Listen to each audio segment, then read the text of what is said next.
morning! Welcome to Adam versus the Man. Today is Thursday, May 27, 2021, and it is the Thursday of Memorial Day weekend. Air travel is booming. Americans ready to pretend like COVID's not a thing. Karens, I gotta warn you though, not only is the virus still out there, so are the Karens. And we have nothing else to say about COVID today. I promise. We did our Monday block. We did our Wednesday block. COVID will be back on the air on Monday. Until then, you enjoy your Memorial Day weekend. We got some news about that. It's all about the money. Thursdays tend to be financially oriented shows. I don't know why. Saving those stories got to pile up over the week. But we have a huge pile. Huge. Trump is still more fun than Biden, even when he's not president. And I do not say this I'm just saying. There were a few silver linings of the Trump presidency. Entertainment value was one of them.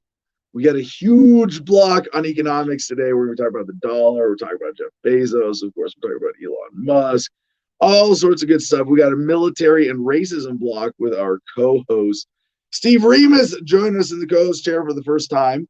And Ed Vallejo, also veteran and former Battle Buddies board member, going to be joining us, along with Homefront Battle Buddies executive director, Jim Freedom, our executive producer. How about that? About the top of the hour, we're going to get through the financial block, and we're going to talk about Homefront Battle Buddies a little bit. There's a news story today, though. Wow, this is kind of interesting. I didn't know this happened. Did you know this happened? The military recently had a stand-down day to discuss racism. So as veterans who are nostalgic and, back in my day, we're gonna have a little stand down day from having a headline guest to talk about racism in a little military panel. So we got that fun today. And I know I have to tease this topic again. Okay. I don't know who Demi Lovato is. I genuinely don't know anything about her, but I know that it's a beautiful name. It's a beautiful name. I'm sure it's a stage. If it's a real name, hey, good parents, good job. Demi Lovato. It's a beautiful, beautiful name. I don't know. She's a singer. I know that because I think I read it today. So she can. We're gonna come back. If we get back to this story at the end of the show. Piers Morgan. Like I'm not a fan of Piers Morgan. Is an arrogant statist celebrity prick, like gun grabber extraordinaire, advocate for gun grabbing, blah blah, et cetera. But this time he skewers celebrity culture. I don't know about Demi. She could be a great person. This could be an entirely bad moment for Piers Morgan to say this. But what he said is a brilliant skewering of this kind of personal sex. Can we call it personal sexploitation for celebrity gain? Is that so? Yeah. Piers Morgan said to this on Twitter, some personal news. I am proud to let you know that I identify as an annoying, attention-seeking celebrity. This has come after a lot of self-reflective work, but it's my truth and lived experience. We'll get into that. We'll go back to the last story on the show today after we follow the money and all the important stuff. And we have a guest, libertarian candidate, Jeffrey Metrick, joins us at 9:40. So in about an hour and 35 minutes, libertarian candidate running for Congressional District 6. Doesn't say what state. What state is Jeffrey Metrick in? Anyway, yes, he is LP candidate for Congress, which is, we need an army. I mean, really. And this is the time. I haven't mentioned this for a while. We've been kind of off electoral politics recently and electoral activism. The LP actually enjoys the off season of going back to remember when state legislatures only met 30 days a year, 60 days a year. There's some states that some do that where they still do that. And in order to be a state rep, you have to have a life outside of being a state rep. Libertarians are really good at having lives outside of being elected to office because we don't get elected to office very often. Jim Freedom, guest is, 6th District in Arizona. Oh, it's that Jeff. Excellent. We'll be talking to Jeffrey Metrick. That Jeffrey Metrick. 940 Congressional District 6 here in Arizona. We don't have very many.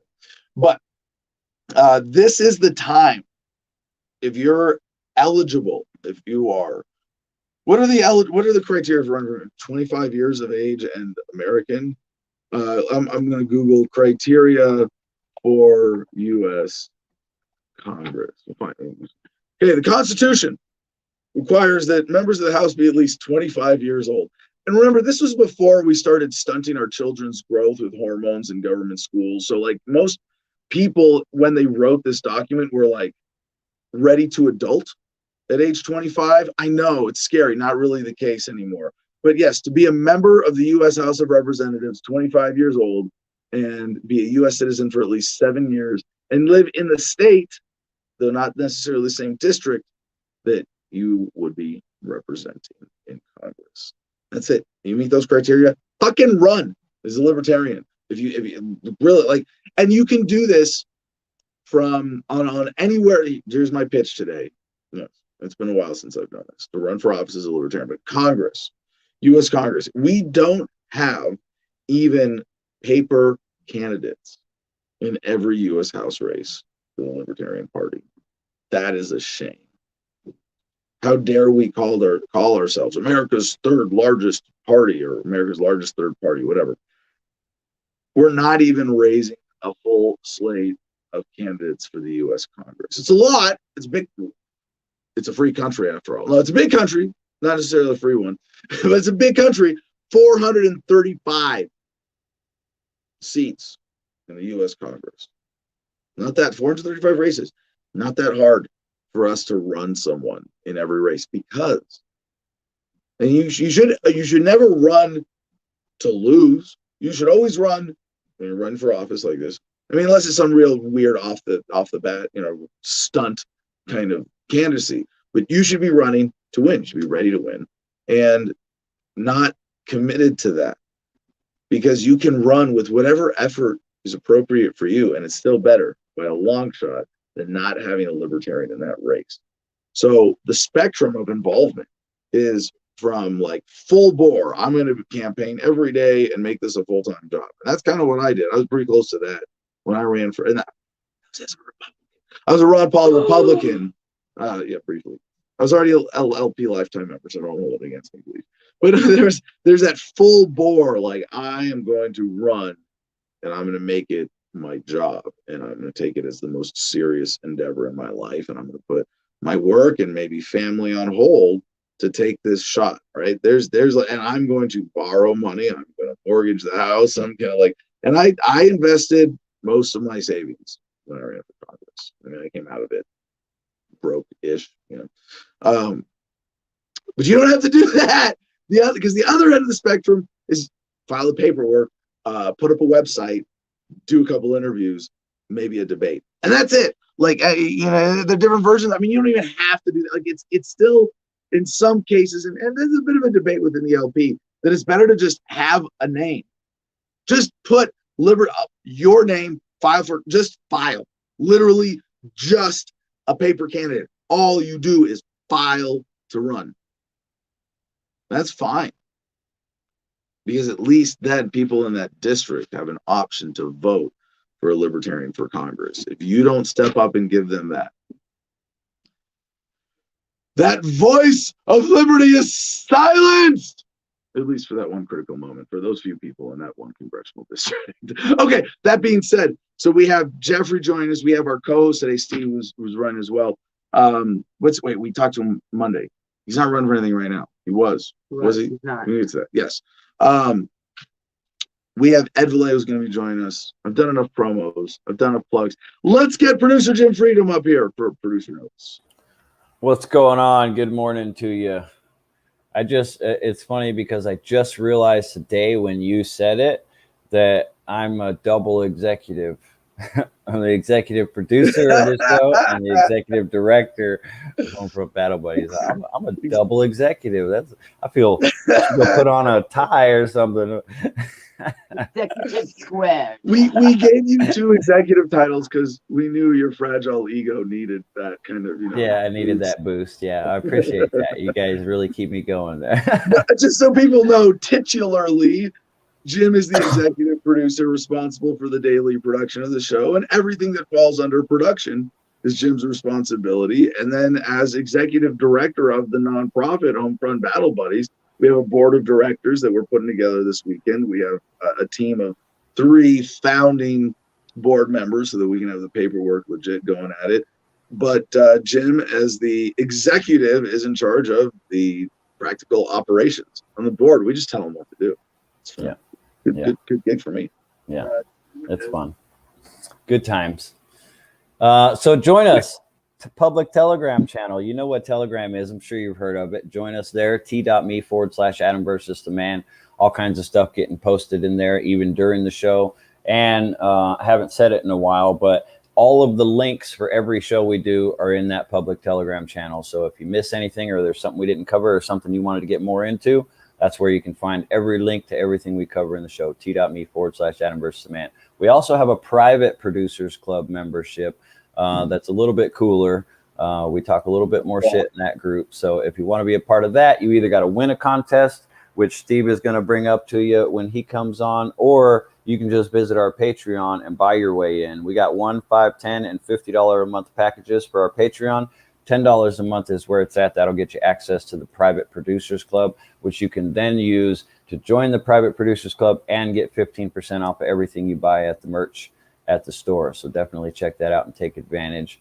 One of our other discounts we offer is for Cigar Federation. You can go to cigarfederation.com, order up any of their exotically flavored cigars that they have on their website and use promo code ADAM10, and that's going to get you 10% off of your entire order. So definitely check out cigarfederation.com and use that promo code to take advantage of that deal. After you're done with that, give your eyes some leisure and some relaxation by visiting Instagram and checking out @The Garden of Freedom. Plenty of beautiful pictures and videos. I'm surprised I don't see the one of the moonrise in Gardenia yet, but I'm sure that'll be there by tomorrow. So wait, did I not post that this morning? I don't see it on there. Distracted. Yep. I had a really cool shot. Joey helped me. We have a picture of the moonrise as it's happening, and it with a 3-minute exposure, it looks like an eerie sunrise. It's really cool. See, but it is in the Producers Club. So I said it to the producer. It is in the Producers Club right away as like proof. Like here, yeah, that's that picture there. That is the moonrise. Thank you, Jim. Good executive producing. I gotta get the content to the people somehow. So that'll be up on Instagram @The Garden of Freedom. So definitely check that out and keep yourself involved with everything that's going on up there in Gardenia. After that, our guest yesterday told you all about the Crypto 6. So it should be saved in your bookmarks by now. So you can just keep going back there every time your crypto goes up. You can spend some of it helping these guys out with their legal fees through these QR codes, donating crypto. This button right here, right to those still in cages. That's an excellent link. You can contribute to our guest yesterday's GoFundMe here. All kinds of links on the crypto6.com. So check that out and help those guys out and do everything you can. And then lastly, we got the best website on the planet for doing it yourself, going off grid, going solar power, micro wind power. That's gogreenenergyonline.com. Visit that website, do all the reading you need to do, and educate yourself on all things solar and wind and zero energy homes, and then get to doing it yourself and get yourself set up off grid with gogreenenergyonline.com.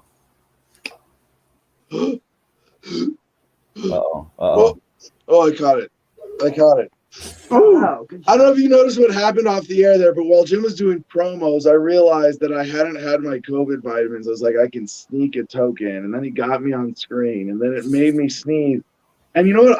This is my health curse, and I'm just learning finally as an adult to talk about it. Even though like I've gone through multiple, injection therapy, immunotherapy treatment sessions, but today while Jim was doing the promos, I was gonna sneeze, and I did, but I caught it, and I've learned how to clench so hard. I can not only hold my sneezes in, but when I do it right, it pops my back. Does anybody else? Has anybody else done that? Have you ever held a sneeze? I mean, I'm pretty like physically active. I do yoga, I stretch. And when I stretch, like I have this technique where I lean forward, I grab my own ankles and I pull. So it's stretching my spine as if you were hanging, right? And I can pop my back like that. And it's like that. But now sometimes if I'm gonna sneeze really, really hard and I let it go, but I clench really hard and hold it in, and I did that just now. So. That is all right, very weird. Let's get Steve Revis, our co-host, up on stage here for the first time in the co-host chair. Good morning, Steve. How you doing, brother? What's going on, man? I'm doing good. Are you excited for this weekend? I am. We got Homefront back. This is it. And like this is a private event. You know, we're not trying to like promote it. We don't want to tease it too much to people in the audience or even veterans who aren't involved, but they should know that what we are doing here is launching a nonprofit. And as a federal nonprofit, you know, we have to adhere to federal law and in order to maintain that corporate status that allows us to take donations as tax deductible contributions. So you can pay less in taxes. You can provide in-kind contributions. We want to leverage this to the maximum effect to do that. And the mission of the organization is to create a community of veterans through online organizing and in-person retreats to assist each other in pursuing alternative healing therapies and transition to civilian life. And you know, there's a very important distinction there. The organization is just the facilitator helping veterans help each other.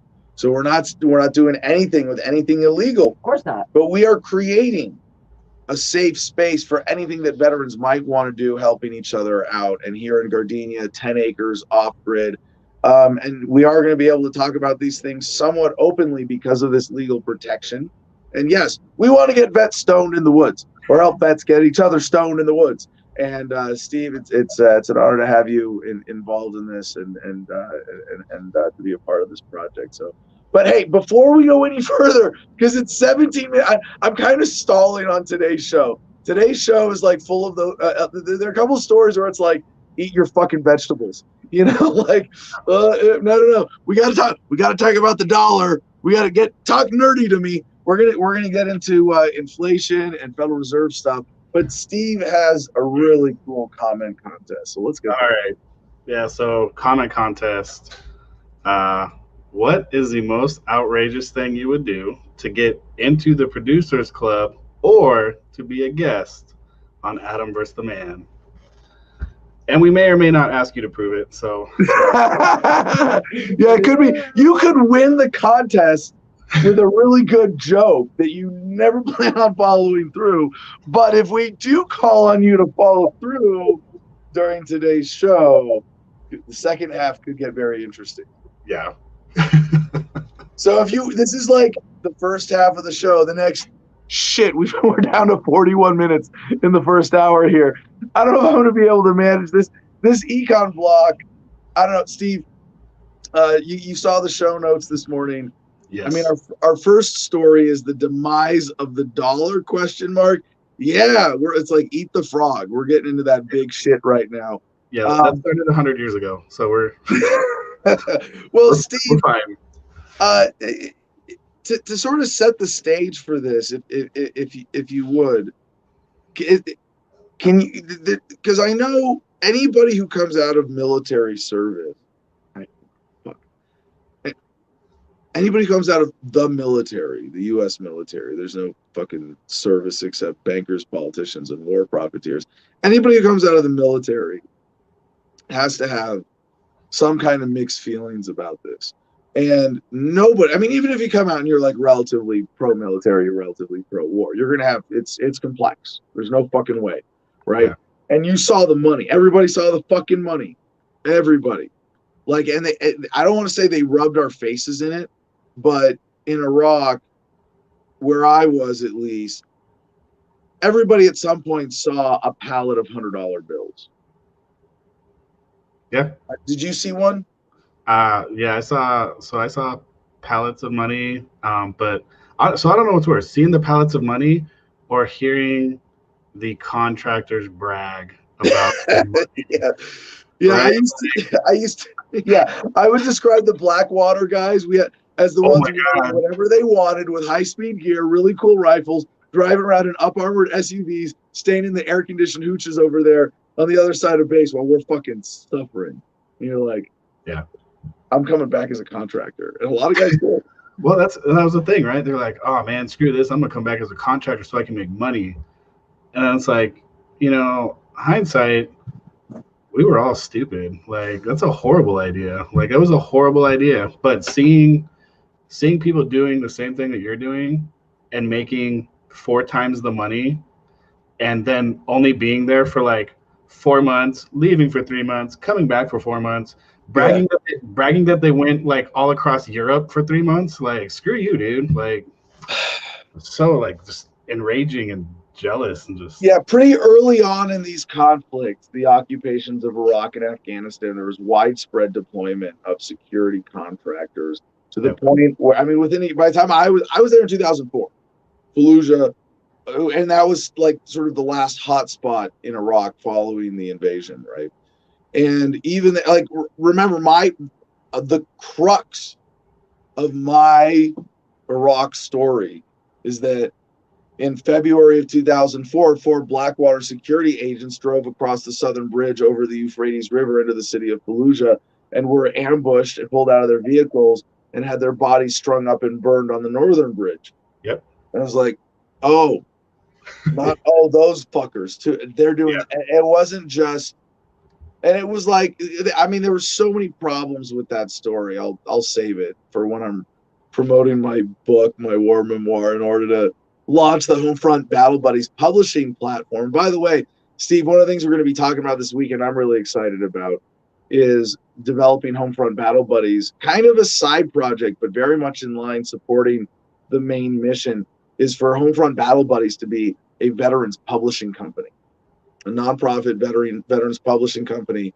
to help vets write their memoirs. And, we'll get some finally, we'll get some actual stories, not these fluff novels. All right, like, we need some actual, like, average military, like, what was going to war like in Baghdad when you were 19, Steve? Well, honestly, I thought it was a lot like Tucson, Arizona, until people started shooting at me. So, like, a little bit different. But if I go to South Tucson, probably the same thing. Like, it's an important task of historical revisionism, because right now the history that we know of Iraq and Afghanistan U.S. military conflicts is written by motherfuckers like Bing What's-His-Face, who ghost wrote the fake war stories for Dakota Meyer, who was selected to be awarded a Medal of Honor so that he could be turned into a propaganda tool for the war effort.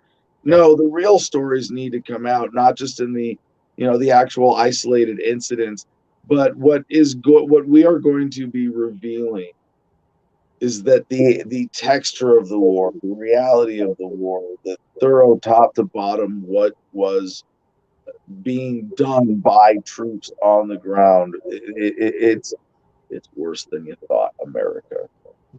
Yeah, I mean, it's sad. That still needs to be faced up to. But sometimes I think about us launching Homefront Battle Buddies in 2021, going, "Fuck, are we late? Is this still relevant?" And you go, "Yeah," especially even more so post-COVID, with what vets have gone through, and the challenges for those vets who are struggling with the kind of mental health issues where the isolation and limitations with COVID are having a profound impact. And for there are a lot of vets out there pre-COVID. I don't have a good sense of this yet, and I hope this weekend, one of the things we're going to be talking about at our business meetings is examining current needs within the veterans community and looking at the demographics. But from what I knew of veterans pre-COVID, there were a lot of vets who were living comfortably poor on 70% to 100% disability. And 70%, I'm on 70%. I'm professionally crazy, and I get about $1,500 a month. And that would be, and I live off grid. It's like I could live, and I own my home here. I'm very fortunate. I can live very, very comfortably. I can pay my cell phone bill and food, and cat food and dog food, right? $1,500 a month. Yeah. Some guys on 100% are getting $3,000, and that's great for them. That full medical, disability retirement, more power to them for getting that. But for a lot, my understanding, my sense with the community is that a lot of those dudes were who didn't have they didn't have a job, obviously. If they didn't have regular volunteer work, I mean, they were living comfortable, happy lives of transition and rebuilding, right? They're going to therapy, they're hanging out, they're doing some self-education, maybe going to classes. They don't have a job that or a career yet, in post-military that pulls them through. And then COVID, and then they're isolated, and that's where you see a lot of suicide. Well, and a lot of guys going, well, now there's no hope of rebuilding something else, and a lot of us don't appreciate when we talk about these bigger demographic trends and COVID issues on in the media.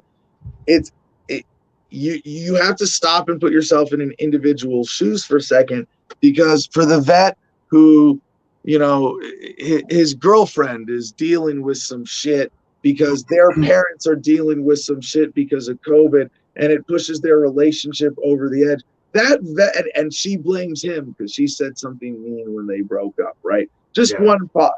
And that guy isn't going, oh, it's just COVID, everybody's suffering. He's going, man, I guess I'm a piece of shit because I couldn't hold on to that one, right? And it's experiences like that, and I hope that a part of what we're able to do with Adam versus the Man is connect your experiences, whether you're a veteran or anybody else who's suffering under the hands of government or whatever part of the human experience that requires a little anesthesia from now and then. Is that's a Queen front man. Fuck, why can't I remember? Freddie Mercury quote. Yeah. Oh, I'm sorry, Freddie. My apologies in your memory that it took me a second to remember your name there. But Freddie Mercury said, the human condition is one that sometimes requires a little anesthetic. And I don't want you, when you experience that, to feel alone. And it's one of the most dangerous things about COVID is not just this negativity or that negativity or more suicides or job loss or the economics or evictions or anything like that. It's that most Americans, I say everybody on earth right now, because what we are experiencing is a surge of humans being led one way or another to be afraid of each other. Your droplets are toxic. Yeah. As a whole, we all feel a lot more alone right now, and especially for vets, at least with Homefront Battle Buddies, we want to be able to let every veteran in America know you are not alone in going through this. And hopefully what we build this weekend is going to be the seed of what can bring my vision here in these providing these services and having this impact to make it available for every veteran in America. And it's to empower those voices to speak out beyond ideology. Nobody likes war. Can we make this the last generation of combat veterans that the world ever knows? I think we can. Yeah, I mean, it's like when it's funny that it's not really funny that we had this conversation, but I was having this conversation with a good friend of mine, and she was like, we were talking about loneliness, and I was like, I'm like, it's I was working, the company I was working for last year, they switched to remote work from home, and they I don't need to be socially isolated. Right? I'm a very social person, and you took the one thing that I'm very good at, that I'm very comfortable with, is taken away. And it's like, well, shoot, now what am I supposed to do? Because Zoom meetings and Zoom parties, which became a thing, they don't work. They do not work. Humans require a deeper understanding and connection. And all this last year has pushed us further away. Yeah. No, and I want to say that with technology, this is not anti-technology at all, right? This is just this comes from an understanding of the human condition. Yeah. That we are built, programmed, not only as a communal species, and this is really important to remind libertarians of. I really hate the quick rhetorical sidebar here.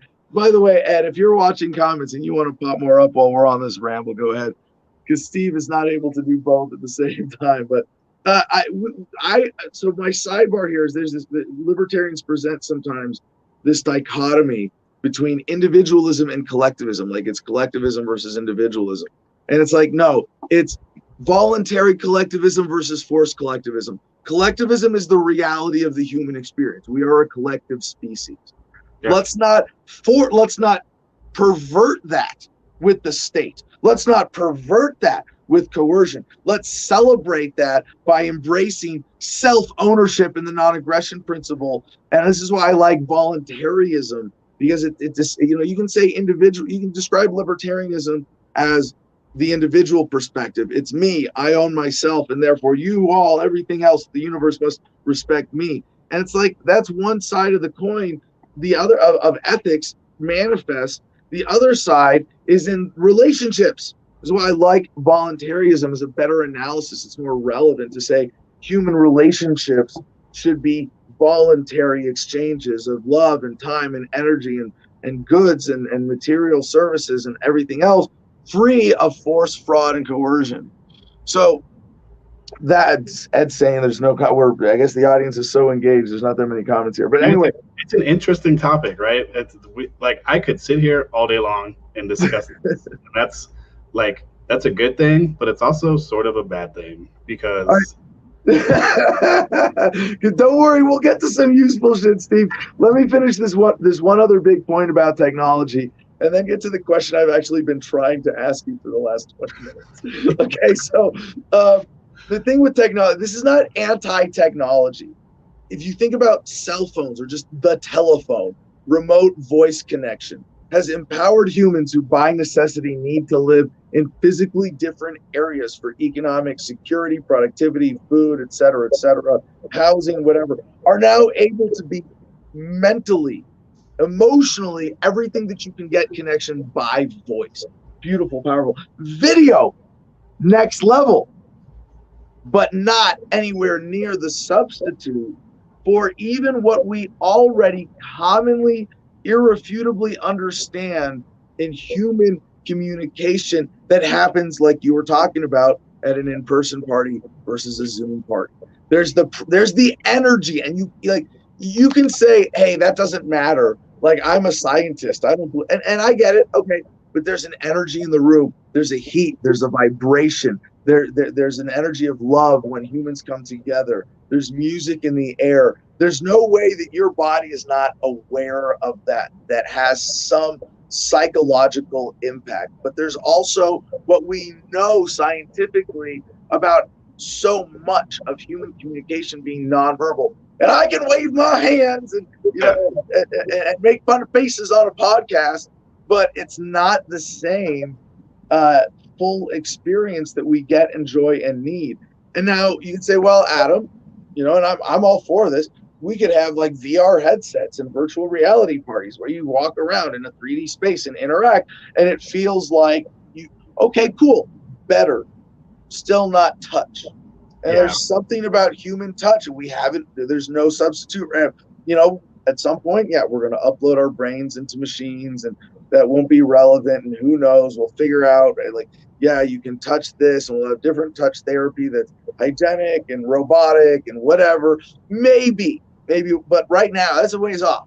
And I'm a big optimist in that, these major leaps are coming in the 5, 10, 20-year period. But right now, you fuck people up if you take away touch. You fuck people up if you take away face-to-face interaction. You fuck people up if you make them all wear masks and afraid of each other because they have to think that their fellow human beings are toxic, that your droplets are a biohazard. And that is the measure of this unseen cost of the cure being worse than the disease with COVID. Psychic taxi, pheromones are a big deal with humans. We need to smell each other. Very true. And you know what? Totally subconscious for most people. Yep. Totally. But you think about it with a lover, maybe the smells of someone you share a bed with. Smells powerful to the memory. Memory, especially, you know. So, Steve, let's see, can't copy the soul they want to, but no dice. Thank you, UT23881. Steve, the question I wanted to ask you though was to transition back to money here. Was that what was the connection you made with your military service, and at some point going, fuck, they're just using me to make money? So I think, I talked last time about my service in the Pentagon. The thing that I think ultimately clicked over, where I was just a figure that generated money for someone else, and now it's stuck with me, right? This concept is stuck with me, is I was at the Pentagon. I had just gotten my master's degree, and one of the officers in the NMCC watch cell told me to do something, and I knew he was wrong, and I was like, I don't think we're going to do that. I was like, I don't know about this. Like, I think you're wrong, right? And I spoke my mind, and then everyone else was like, we're going to do his thing anyways. And I was like, but I'm the expert. Like, this is a thing I've done for 12 years. I'm the expert, right? And I was like, oh, it doesn't matter if I'm an expert, right? They're going to do the thing that generates a response that requires resources and money, and that's what's going to happen. That's always what's going to happen. Doesn't matter if I'm the expert and I go, no, we can do this and it saves money. They go, cool, man. Go sit in the corner. Go take your expertise and sit in the corner and write papers and be smart. And we want to make money. Okay, Mr. Scientist. Yeah, like that's essentially what it is. They're like, all right, guy with research and knowledge, get out of here. And I'm like, all right, well, fine. I'll take my ball and I'll leave. So I did. And here we are. All right, remind everybody the contest, because we started fun. Wait, hold on. We got heavy. We're gonna get heavy again. But while you're here, we got one more headline before we get into the economics block. Just general world news. France24.com has this headline: Limnic eruption. Limnic, Limnic, new word for me. Limnic eruption, DR Congo's volcanic nightmare. That's Democratic Republic. They're now shortening it to DR Congo. Like, yeah, some rapper, seriously, please come out with a decent album now as Dr. Congo. You will run that country with one good album. Dr. Congo to the stage. Okay, this isn't a funny story, though. This is a serious natural disaster. It's just funny how they're abbreviating that country name now. Orders on Thursday to evacuate Goma, a city lying in the shadow of DR Congo's Mount Nyiragongo volcano, have shed light on a rare but potentially catastrophic risk, a limnic eruption. When volcanic activity combined with a deep lake can spew out lethal, suffocating gas. The phenomenon first came to the world's attention in 1984 when 37 people mysteriously died at Lake Manoon in western Cameroon. Scientists found that dissolved CO2 in the depths of the lake had erupted, creating invisible clouds at the surface that were borne by winds into homes and fields, snuffing out life. Isn't that crazy that the earth that gives us life, and that an invisible gas just pushing out the other gas becomes a wave of death? So just shout out to everybody who's having to deal with this evacuation. And it's a beautiful thing to celebrate that humanity has reached this level of understanding of Earth, that we can apply that to save lives en masse. So good luck to everybody dealing with this one. Everybody lying in the shadow of Mount Nyiragongo. Yeah. That's pretty close to right. All right, so before you go, Steve, now for a few minutes for me to get in, like I'm stalling. I'm just stalling at this point. We have I'm like, man, This else really what big else were you inflation story to get to. So tell us the comment contest again. Get some fun comments going while we do these few, and then we got a lot of fun economic stories too. Most expensive new car ever. That's coming up. Oh wow. Yeah. All right. So comment contest is again, what is the most outrageous thing you would do to get into the producers club and or be a guest on Adam versus the Man? All right. Thank you, Steve. We'll be coming back in just a few minutes with you after this econ block. Hopefully, we'll get through. These are fun headlines, but the first one from FT Financial Times, FT.com, by, let's see, John Plunder. The demise of the dollar, question mark. Reserve currencies in the era of, quote, going big. The extraordinary stimulus measures in the U.S. could undermine confidence in the greenback if inflation takes off. Now, any libertarian who's been around the movement for more than a few minutes has seen the graph that shows the decline of the U.S. dollar since its inception with the Federal Reserve Act of 1913. And depending on how you calculate it, it's lost 96 to 98% of its value. And that's measured in real value and purchasing power. And there are lots of ways that this concept of inflation is explained. But as always, I must explain that there is a misuse of that term in the way that we think about it now that is deliberately set up to obscure the true meaning or the original meaning. It's the original economic usage of the term inflation. Because you go inflation, what is inflating? What is going up? What is actually causing prices to go up, right? There are a couple of things that, I mean, think about basic supply and demand or what affects prices, right? When you think about the possibility that demand goes or supply goes way down, demand goes way up, prices would go up, right? But those things generally follow consistent trends over the long term, at least. Demand grows with population affected by technology and wealth, right? You know, what do we want? We always have there's a human demand as consumers. This is, I mean, generally a steady line. Then, and yes, of course, all of the micro trends with, and I'm talking like his 100-year timeline, right? All the micro trends within that and you know, shifts to demand and this or that, those are the exciting things about predicting economic trends that are relevant to business development and investment. But then supply, right? Supply of what humans want to consume of food, water, shelter, clothing, electronics, internet service, energy, entertainment, everything, travel, whatever luxuries that humans might want to consume. The supply goes up exponentially. Think about this for a second. Why?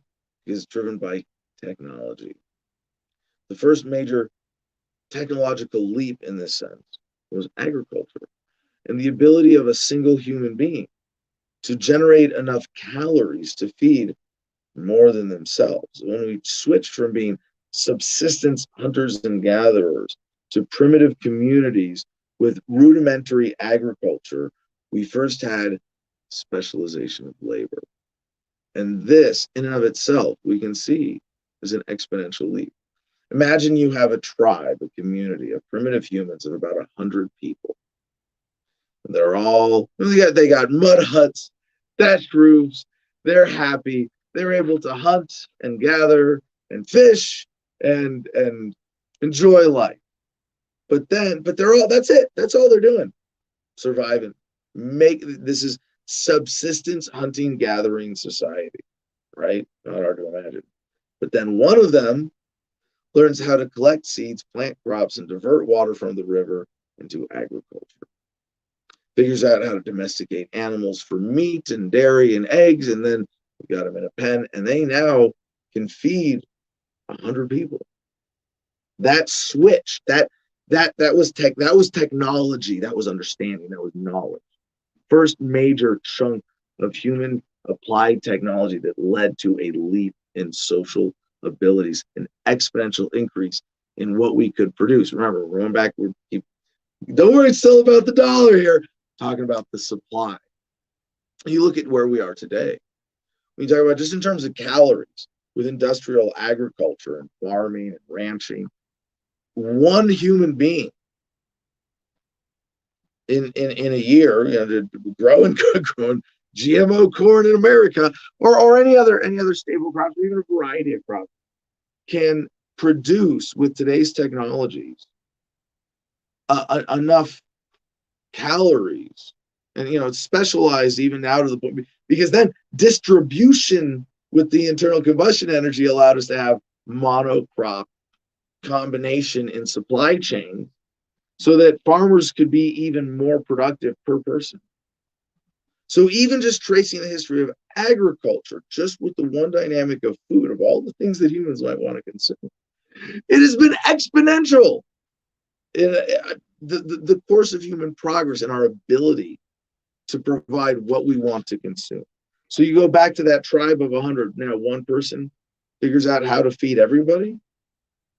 Well, the other 99 are free to make art and music and technology and pursue science and learning and the things that have you notice how things are a little different today than they were in what we think of as caveman times. It's a big leap. And a lot of it is really just driven by agriculture. It's allowed all this other technology, and it all follows an exponential curve. And even now we understand that like never before. Now, not only with the hindsight that we have the ability to look back at human history with to see all of these exponential dynamics. Right now, it's Moore's law, seeing that computing power on average doubles every whatever it is. And I know people debate Moore's law, but the general trend is irrefutable. And the human experience of the last several thousand years, even under modern bureaucratic governments, perhaps of the last few hundred years, has been one where human productive capacity has continued to increase exponentially.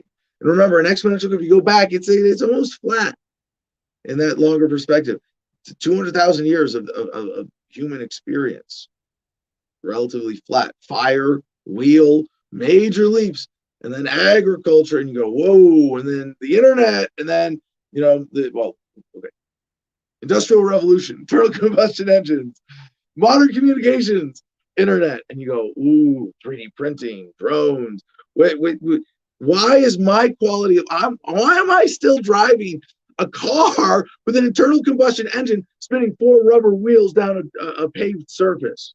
Well, we'd have flying cars by now. That's government. And the dollar, fiat currency, is the primary mechanism by which they steal this from us. This is why libertarians care about this, because it's holding back human progress. It is causing suffering, not just in the theft, but the suppression. It's not just one less nice new car. It's one less kid who can afford life-saving surgery, whose parents can afford, or whose community can afford. It's one less life-saving technology being developed, because money that would go to research and development to meet actual human needs instead goes to serve the needs of the powers that be. And when it serves their interests, when they feel like there are too many of us, when you have the power to print money, to create money, claims to wealth, to steal from people by the fraud of inflation of the monetary supply, you can make as much war as you can get away with when it suits your purposes. KJ Friedways, and how can I get some of your books to give away to people here in Roswell, New Mexico? One for me to read. Email me, adam@thefreedomline.com. We'll make it happen. So this exponential curve is what we should all be experiencing as humans. The fact that it's more linear, oh, well, you got to have a better life than your parents. You get to make a better life for your kids than you had. That linear, our brains don't expect more than that. But step back and apply your intellect to analyze the point in human history where you are at right now, and you will see that the difference between this curve of somewhere along here where we should be going up the blade of the hockey stick, instead we're trucking along here, And that difference in productivity and wealth is what is being stolen from us by governments today. It is truly the unseen that are the greatest costs of statism. So to the story, all right, Jim Freedom wants to weigh in. We spend so much time noticing money don't grow on trees, we forget that food does, and it's the food that we need. Akala, indeed, indeed. All right, billionaire U.S. fund manager Stanley Druckenmiller delivered an apocalyptic warning earlier this month that the dollar could cease to be the predominant global reserve currency within 15 years. Oh.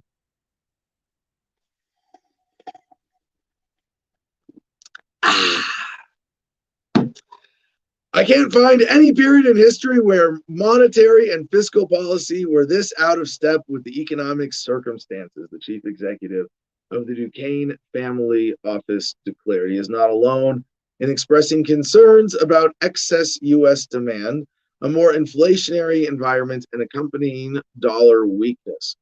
Such worries have been a contributory factor in the jittery equity markets for the past 2 weeks.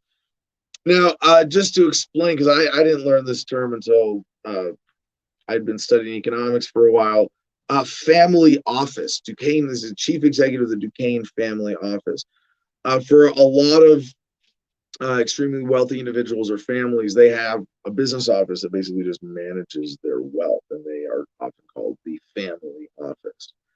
The dollar has survived at least 4 decades worth of predictions of its demise, yet Druckenmiller's view on currency should not be cavalierly dismissed. This is the man, after all, who with George Soros broke the Bank of England when he made a hugely profitable bet back in 1992 on sterling, leaving the European exchange rate mechanism.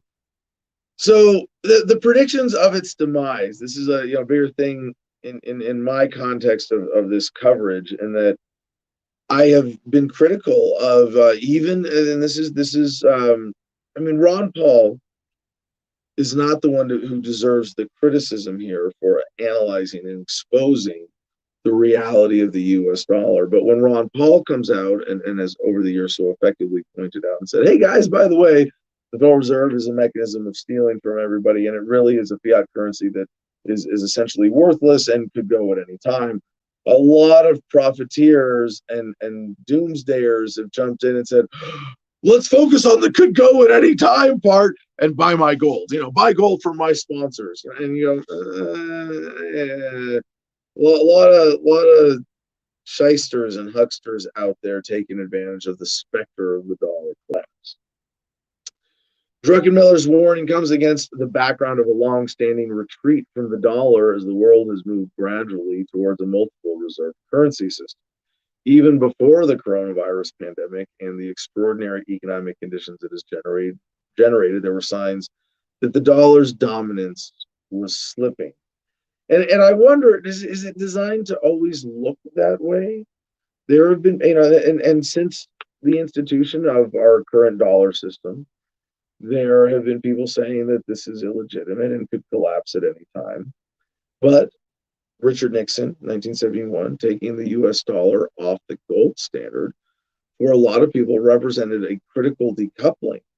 But then you step back and you look at that chart of the decline of the dollar over time. It's not like there was a sudden turn, but that removed a potential floor in value for the dollar being backed by that gold, at least hypothetically, because governments said so somehow, that they would do what they said and be honorable and honest for once. That represented a major turning point. And since the dollar has been decoupled from gold, that it really is sort of fragile or floating as a true fiat currency. Fiat is in the fiat literally, the word itself means dictate, not the car company. Okay. And most more people know fiat, the word, as a car company than as a word that you can use. By fiat is by order, by demand, by statement, by stated authority. So that is why we call them fiat currencies, as opposed to free market currencies or cryptocurrencies or metals-backed currencies, or even commodities like gold and silver as metals being used as currency. Trump 2024, people should start using silver As a currency, again, it's not illegal as long as you pay the appropriate sales tax. Oh, we get to pay the sales tax, and then we have permission from the crown to trade our own silver. Oh, geez. Tell us more what privileges we enjoy as citizens of the American Empire, Mr. Trump 2024 on YouTube. Bartering is legal as long as you pay the sales tax corresponding with the dollar value of the traded goods. Yes, that's why I barter and use gold and silver and crypto here in Gardini, is because I want to pay the sales tax. Now, Trump 2024, there is technically correct in describing the on-paper reach of the IRS and according to their regulations, and you can look this up. If you're that kind of nerd or you want to fact check me at irs.gov, I don't know this. I looked this up like 10 years ago when I first was studying this, but at that time, at least, it was on the website in black and white that any barter exchanges of dollar value exceeding $20 need to be included in your tax reports. Psychic Taxi and the Fed, exactly, and that's why we support the use of alternative currencies. And it is important to realize that by holding the dollar, you are empowering this racket. It's not just use alternative currencies, it's don't hold US dollars. That is the moral imperative in all of this. Don't hold US dollars. If you get a government paycheck, if you get lucky, you get your $1,400 of the $10,000, whatever they borrowed in your name in your bank account. Don't let it sit there. That is the most reckless thing you can do with your money. It would be better to spend it recklessly and get no value from it than to let it sit in a bank account and empower the Federal Reserve System to rip off the world and make war and injustice. Yeah. But what you can do is get out of it. If you want to save it, if you want to sit on cash, buy crypto, buy metals, buy something that is not the US dollar. Anything. You can get creative. I don't care. But please, I say this as a moral imperative. Don't hold the US dollar more than you have to. Psychic Taxi. Whoever has the most paper when the music stops loses. All right, so back to the story, because we got some heavy shit to cover here. There's a graph, if you pull it up, please, Jim. The dollar's domination of central bank foreign exchange reserves. This is how to understand the fiat currency empires of the world. Chart above that one, Jim, the colored rectangle. Can I call it colored? Is the rectangle going to be offended? I don't think so. No. The one with the stripes here, yes. Other currencies is that small stripe across the top. Swiss francs is a negligible stripe there, like a percent. Or yeah, thanks for zooming in, Jim. As you see me like leaning forward and squinting at my screen. Then underneath that, you have Australian dollars in green. A few percentage points there. Then you have Canadian dollars, and that was rather surprising. Canadian dollars are a very small but significant part of central bank foreign exchanges. Then you get pounds sterling, the currency of the Royal British Empire. They should be offended. They have a fucking monarchy. How pathetic is that? Anyway, then up next, the Japanese yen. And I get it. It's parliamentary, whatever, representation. Japanese yen is the next one. It looks like somewhere between 5-10%. And then the first big chunk, euros. And by the way, this is in trillions of dollars. We're talking about, so the lines on the right side of the graph there go up to 12. So $12 trillion is the official foreign exchange allocated reserves by currency claims. And this is measured in, the US dollars it's the biggest one. So this is the standard by which value is measured in the world. And it's not entirely true, but to the fact that it is crowded out real measures of value and distorted how we value real goods and services is quite disgusting. But euros here make up the next chunk, a little over 2 billion out of 12 billion. So a little more than 10%. But then you look at US dollars, big bad boy in blue there, looking at about 7 trillion of the 12 trillion.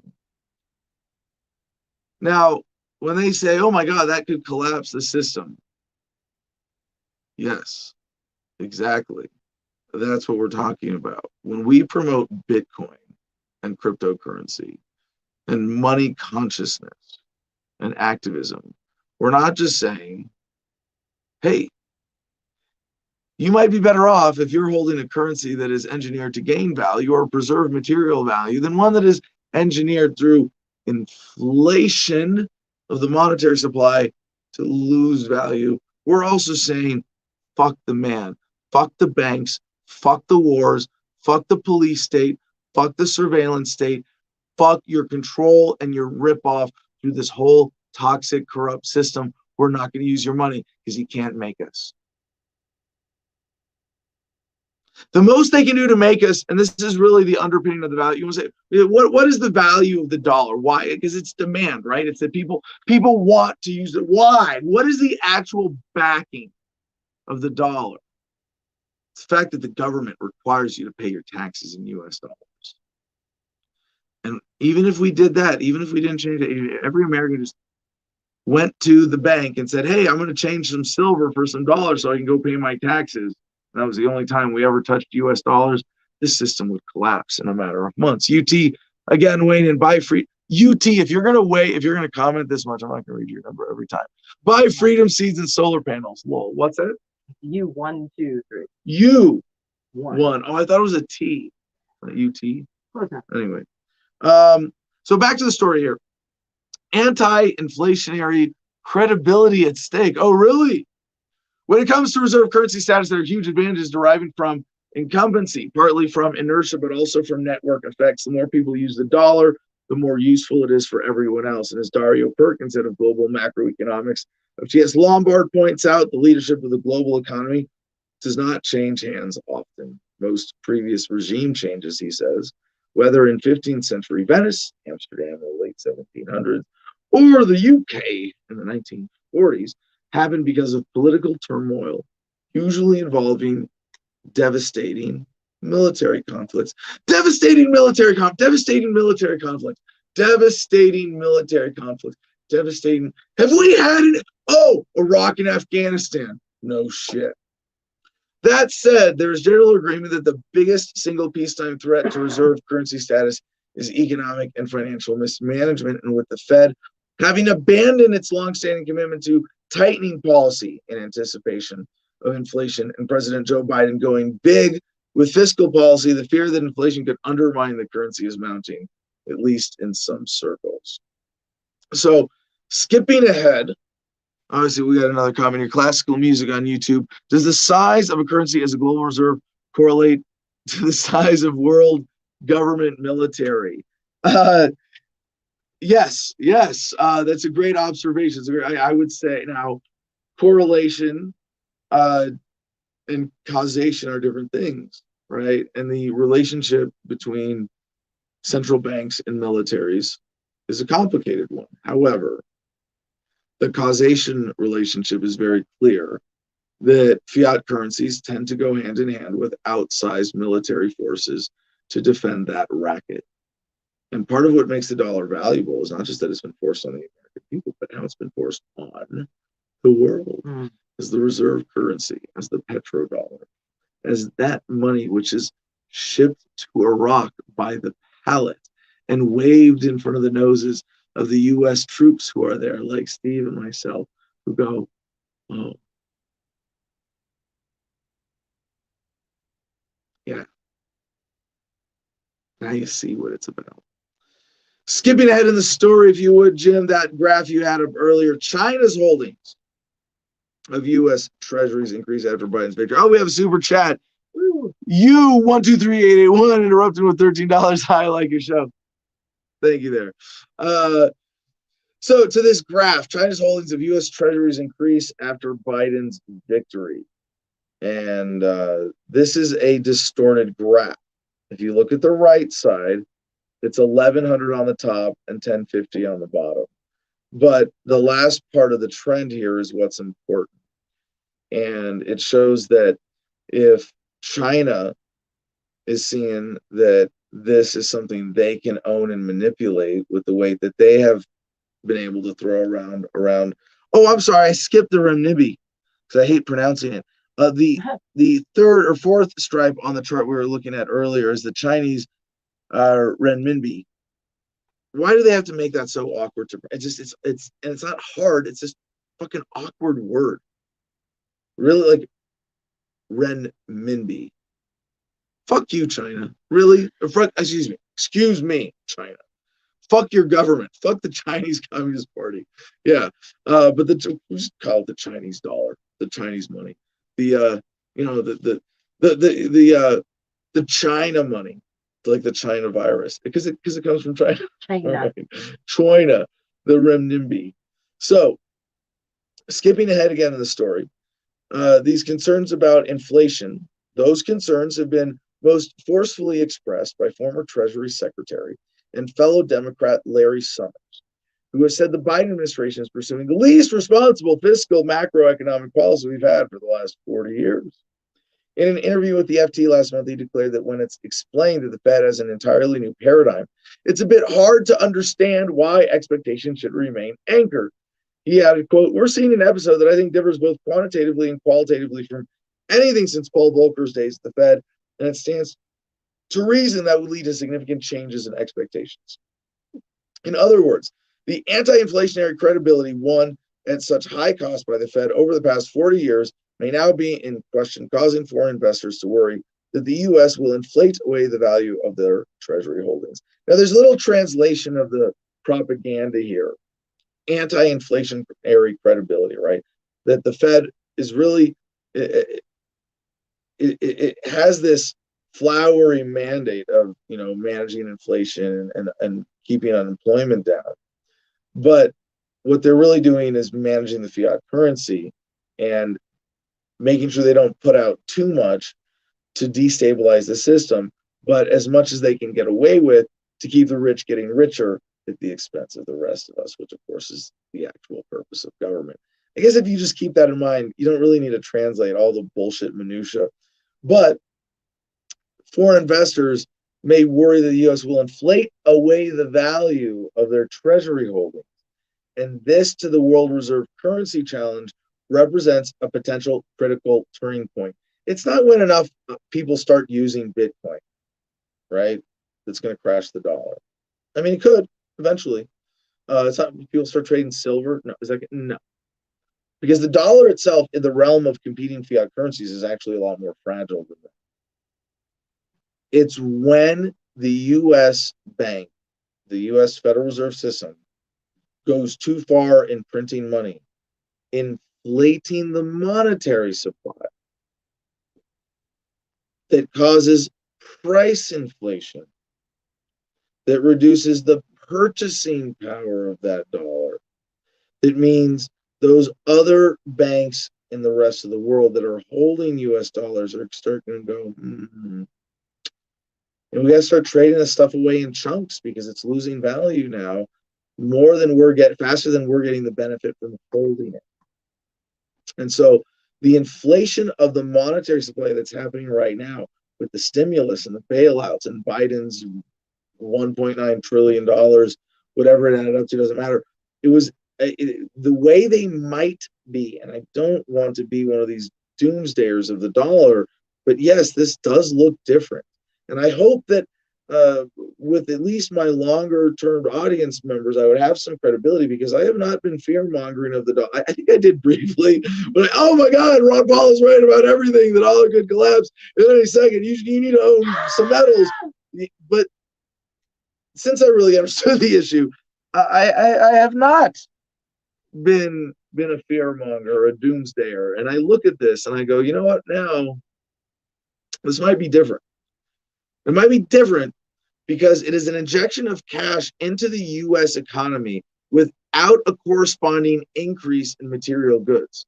See, as we have increased our productivity exponentially, they've been able to inflate the monetary supply exponentially as claims to that new wealth. That's how they steal it. New wealth is created.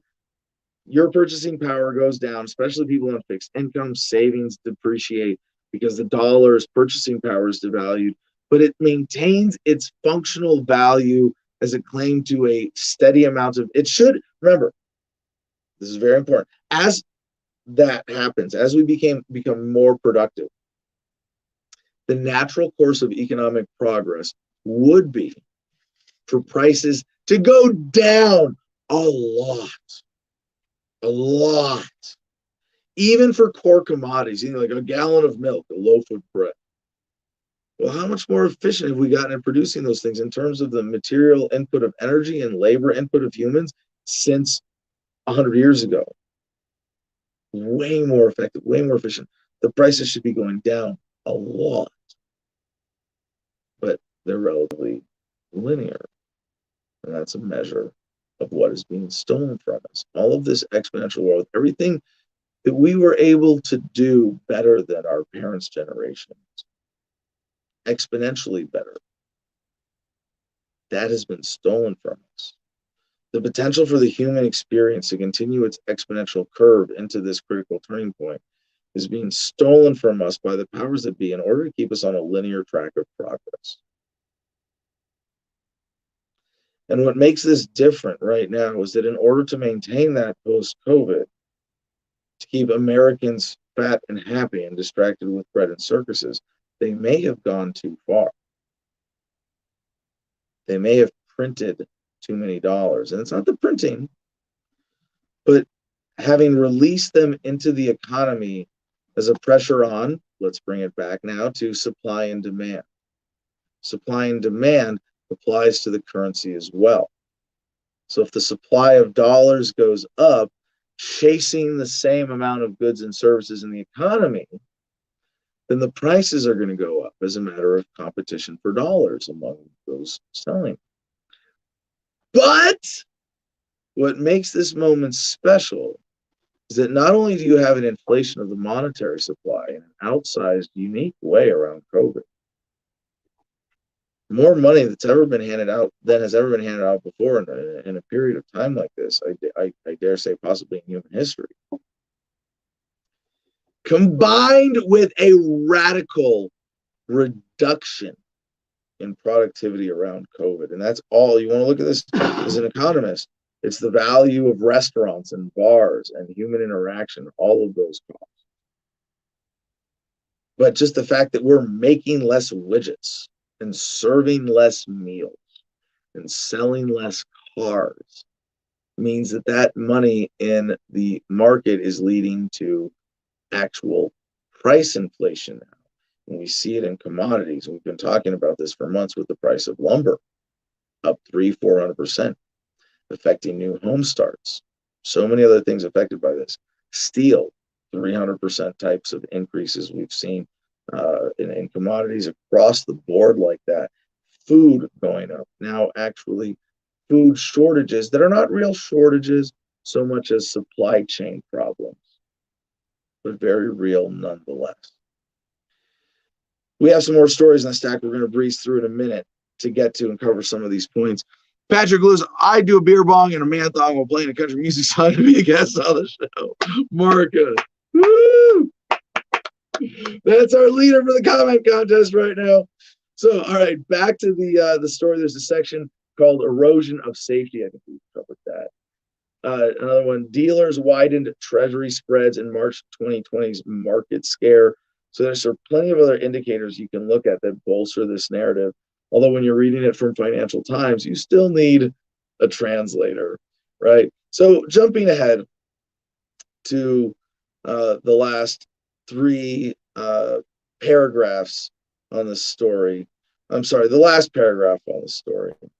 Because they're talking about cross-border payments, cheaper transactions. There's a whole other element of technology we've just barely touched on really as it affects the monetary system itself. Right now, like never before, there's an expectation that money should be cheap or like the systems of money should be cheap, fast, easy, and done with an app on your phone. And we're already there in a lot of ways. Don't get me wrong. Oh, it's happening. But the macroeconomic effects of money moving like that throughout the world through Cash App and Zelle and Venmo and PayPal. I mean, even PayPal is sort of maybe the predecessor to where we are with so many of these other services today, was a revolutionary leap that still has yet to fully manifest its macroeconomic implications when it comes to the money system. So the last paragraph of the story from Financial Times. History tells us that it took just 10 years for the dollar to remove sterling from its reserve currency role.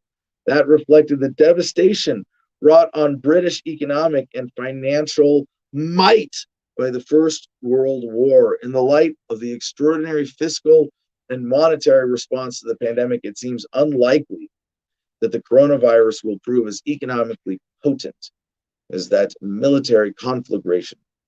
But the threats to the dollar to watch are U.S. fiscal profligacy, that would be irresponsible spending, which is not really what it is. It's engineered handouts, and monetary debasement.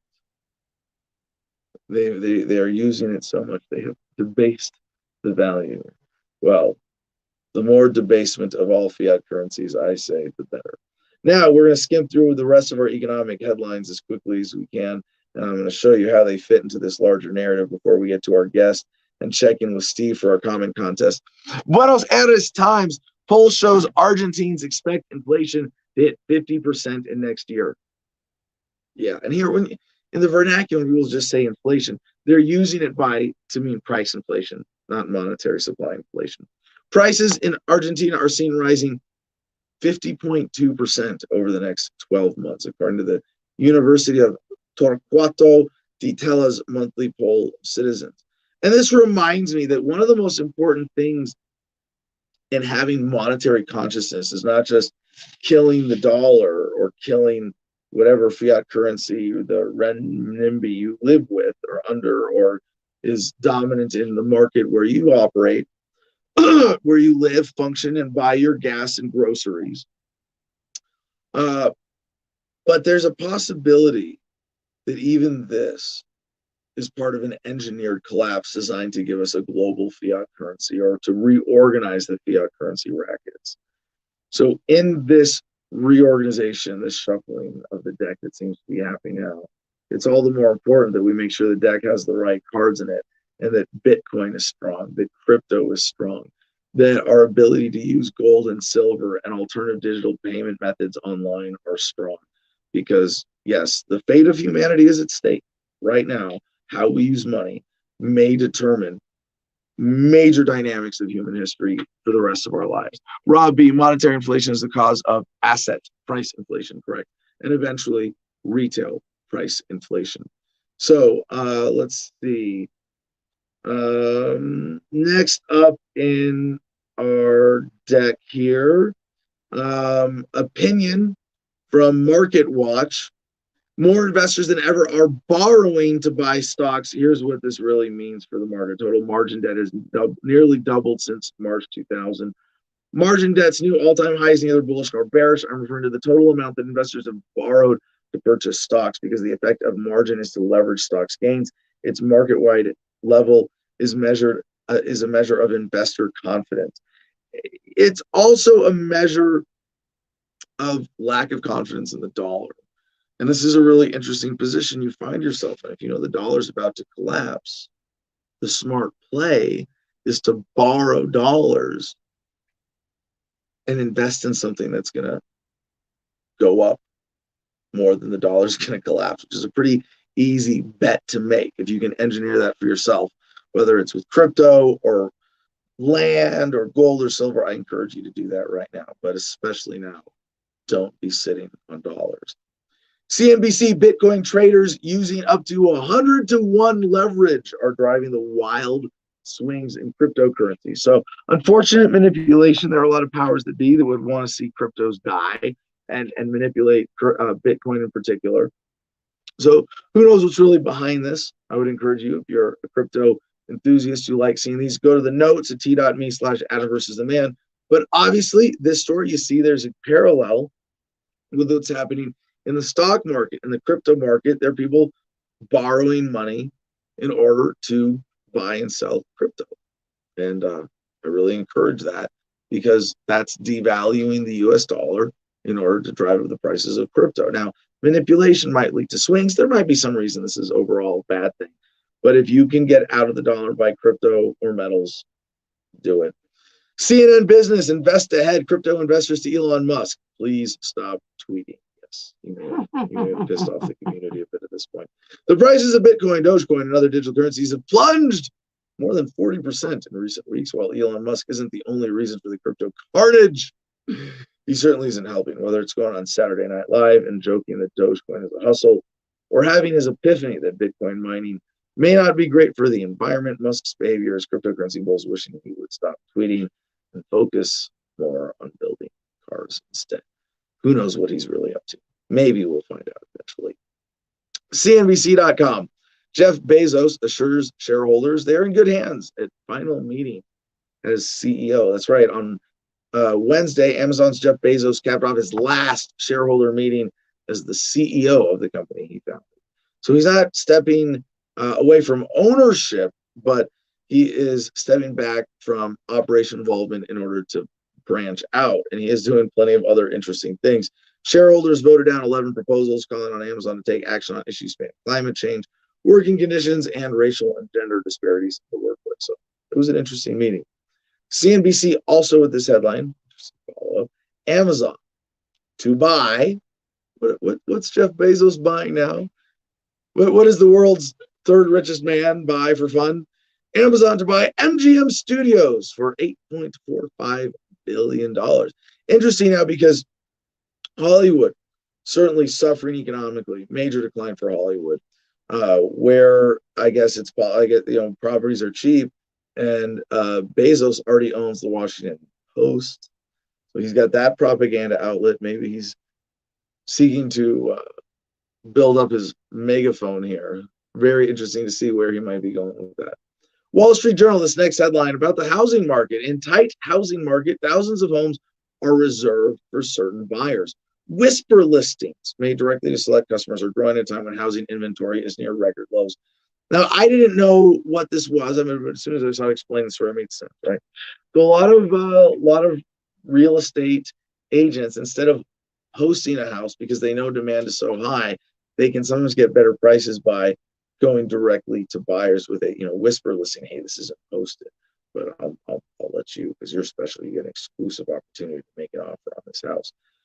It's a weird way of pumping this up, because while most Americans are suffering, people in the rental sector, but those who are in the higher end home ownership, surprise, surprise, they're doing very well right now. Washington Post at MSN, the new American status symbol, a backyard that is basically a fancy living room. Bill Palioris dreamed of a backyard Eden, not your garden variety deck with stackable plastic chairs and a kettle charcoal grill. Why sell for that? But a loaded, supersized, decked out deck with an outdoor living room, dining area, 54-inch grill, full kitchen, bar, 2 draft kegerator, oversized island, massive weatherproof television, elaborate sound system, and semicircular fire lounge. And I'm like, wait, why don't you just go to your living room and get rid of the walls? Okay. And I think about like what we're doing here in Gardenia, like luxury backyard. Hello, like that's a country living off grid. But no, it is an interesting trend with the outdoor living attached to the house, luxury decks. And I will say, as a bit of an architecture geek and a home geek, I'm looking at this picture going like, not the one Jim's got on screen, the first one in the story. I'm like, yeah, pretty cool. Nice trend. Healthy disrespect for other, I'd rather have a food force. Hey, you can have both. Richard Einstein. It's not Einstein. Richard Einstein. All right. To put it simply, America is 100% finished. Weapons ban is coming very soon, with Chinese troops wearing blue helmets disarming all Americans except for God's chosen criminals who will be well armed. I don't believe it. I think we are at the end. I think we have a lot of steps backwards. That's pretty fear-mongering. You have to have the historical perspective to analyze the questions you would ask to come to such a conclusion as you did there. And it reminds me that in my analysis, at least, the human dance of progress is 2 steps forward, 1 step backwards. And we are at the end of a major step backwards. It could be the global fiat currency trend. Everything else around it, the crises of our time, are almost byproducts of the fiat currency system anyway. Up next, France 24, crime bosses' wild claims shake Turkish government. Yeah, millions of Turks have been glued to their screens watching a crime boss tell wild stories about international drug smuggling, murders, and the murky ties between politicians and the mafia. Fun story if you want to get into it in a way that we don't have time to right now. I will point out just a beautiful way that technology now is making something like this possible, that you can expose without fear of death. Whereas, as we've pointed out, you used to have your tongue cut out for speaking ill of the king. Now you just get shadow banned. On Forbes, we see this headline: Biden drops student loan forgiveness from latest budget. Yeah. Oh, and there's a picture of him winking. Like, yeah, fuck you. Thanks. To all of you liberal suckers who thought that Biden was going to get, you were going to get student loan forgiveness from this prick. Nope. Yeah, that's my told you so for the day. You 1, 2, 3 again. The king is naked. Yes, the emperor wears no clothes. From DJHJ Media, Florida Governor Ron DeSantis keeps his word. Signs bill allowing Floridians to sue tech tyrants for censorship up to $100,000. Big economic story. A lot of political pandering still. How's it going to work? I'm pretty sure the rich are not going to stop getting richer because of this policy. And Ron DeSantis is not suddenly an honest politician. CBS this morning, Memorial Day air travel set to boom as rapidly expanding airline industry rises to meet demand. Next up, Bloomberg at MSN.com, Airbnb's future is about living, not just travel. Yeah. COVID-19 has precipitated the most profound change in travel since the airplane, says Brian Chesky, Chief Executive Officer and co-founder of Airbnb, speaking over Zoom. Shortly after presenting a site revamp consisting of 100 mostly granular improvements, Chesky detailed his vision of just what he means by that. The crux of the change, he says, is in that the lines between travel, work, and living are blurring. Ooh. Pretty cool to think that those of you who don't want a homestead like this, don't want to settle down, life is really cool. Being a digital nomad, being Airbnb to Airbnb, live somewhere for a month, stay longer if you enjoy it. Yeah, that whole world of luxury, that humanity is realizing, that was beautiful. Cityjournal.org, that's city-journal. The woke industrial complex, Lockheed, as in Lockheed Martin, as in the warmonger profiteers. Lockheed, the nation's largest defense contractor, sends key executives on a mission to deconstruct their white male privilege. No, this is now corporations, in order to maintain their government contracts, have to pander to the voters the same way that politicians do, or similarly. The Washington Post at MSN.com. The Technology 202, a new antitrust lawsuit, raises the stakes for federal scrutiny of Amazon. A new DC antitrust lawsuit against Amazon escalates pressure on Washington to take on the e-commerce giant. From Wall Street Journal, another interesting wrinkle in Sign of the Times. God told me to put money into Hertz. Small investors are winning big again. Spring resurgence in so-called meme stocks is latest triumph for retail traders long derided as dumb money. I think you're still dumb money if the plan of sticking it to the man is giving the man your money to buy the man's coupons for pieces of their companies. Yahoo Finance, with Bloomberg story, world faces longer supply shortage as China's factories squeezed, which leads us to our next headline I mentioned with food shortages earlier. CBS 4 Denver, winging it. Colorado restaurants grapple with chicken wing shortage. Yeah. I'm not mad. Fox 5 New York. One McDonald's is so desperate for workers, it is giving away iPhone. Yeah. Just another can't talk about economics with where we are right now. Trying to give you all the big picture without mentioning this very important new dynamic of the big libertarian I told you so. Not really me personally, but that and because libertarians have made this point, and I thought it was always kind of hyperbolic. Like, hey, if the welfare state gets too strong, nobody will want to work. Everybody will collect welfare. Nobody will have jobs, and productivity will go down, and everybody death spiral the economy, right? And then you go, oh shit, we're there, guys. Like, oh yeah, that's how strong. I mean, and the funny thing is, the government has been so sort of scattershot. You know, it's like, okay, guys, we got UBI now, because they don't want to be able to blame it on the policy. But I know a lot of people who like half their time spent being productive is chasing government handouts. And it's fucking sad. Because you do have to spend time.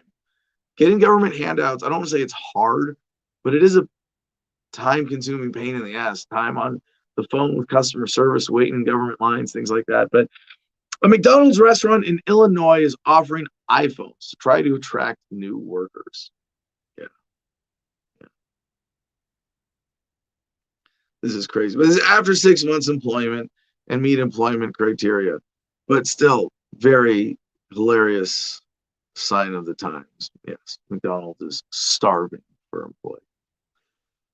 Wall Street Journal, oil giants are dealt major defeats on climate change as pressures intensify.